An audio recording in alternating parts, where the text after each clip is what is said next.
హిందువులు జరుపుకునే పండగలలో హోలీ ఒకటి. రంగుల కేళి హోలీని పిల్లలు పెద్దలు అనే తేడా లేకుండా ఎంతో ఇష్టంగా జరుపుకుంటారు. అయితే అతి పురాతన ఆధ్యాత్మిక నగరం వారణాసిలో మాత్రం హోలీ పండగను భిన్నంగా జరుపుకుంటారు. శివుని నగరమైన కాశీలో చితిలోని బూడిదతో హోలీ ఆడతారు. దీనిని మాసాన్ హోలీ అని పిలుస్తారు.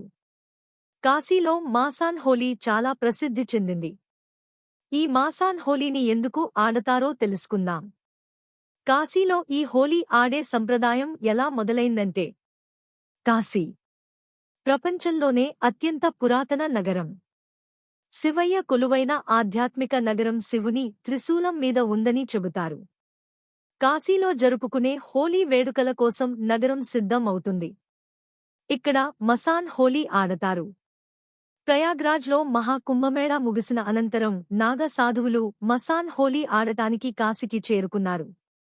ఈ హోలీ చాలా ప్రత్యేకమైనది. ఈ హోలీ మరణం, మోక్షం, శివుని పట్ల భక్తితో ముడిపడి ఉంది.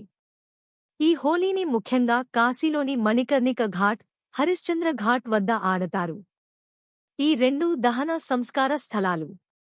సాధువులు, శివ భక్తులు శ్మశాన వాటికలలో మాసాన్ హోలీ ఆడటానికి రెడీ అవుతున్నారు. ఇక్కడ హోలీ వేడుకలను చితి బూడిదతో జరుపుకుంటారు.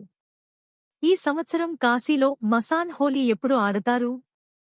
మాసాన్లో హోలీ ఆడే సంప్రదాయం ఎలా మొదలైందంటే, మసాన్ హోలీ ఎప్పుడంటే, వేద క్యాలెండర్ ప్రకారం ఈ సంవత్సరం రంగుల హోలీ మార్చి 14, 2025న జరుపుకోనున్నారు. అయితే కాశీలో మసాన్ హోలీని రంగభరి ఏకాదశి తర్వాత రోజు ఆడతారు. ఈ సంవత్సరం రంగభరి ఏకాదశి మార్చి 10న వచ్చింది.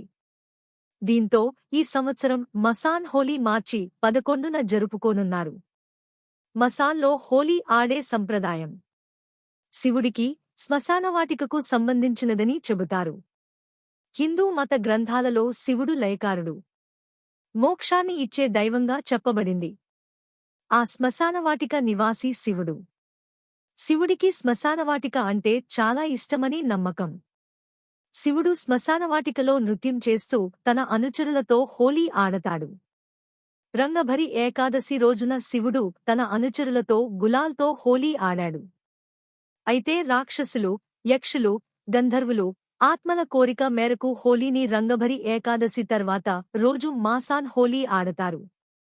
మసాన్ హోలీ అనేది మరణ పండుగను జరుపుకోవడంతో సమానంగా భావిస్తారు.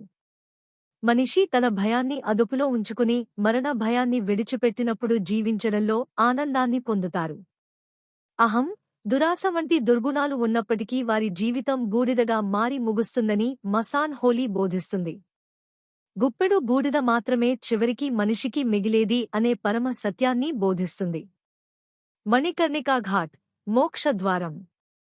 కాశీలోని మణికర్ణికా ఘాట్ను మోక్షానికి ద్వారం అంటారు. ఇక్కడ శివుడి మోక్షం ఇస్తాడని నమ్ముతారు. రంగభరి ఏకాదశి మరుసటి రోజు సాధువులు, ఋషులు చితి బూడిదతో హోలీ ఆడతారు. శివాలయాలలో ప్రత్యేక పూజలు చేస్తారు. బూడిద, గులాల్ చల్లుకుంటూ శివుడిని కీర్తిస్తూ స్తోత్రాలు పాడతారు. ఆనందంతో తాండవ నృత్యం చేస్తారు. ఈ వీడియో మీకు నచ్చినట్లయితే లైక్ చేయండి, షేర్ చేయండి, మా ఛానల్ని సబ్స్క్రైబ్ చేయండి.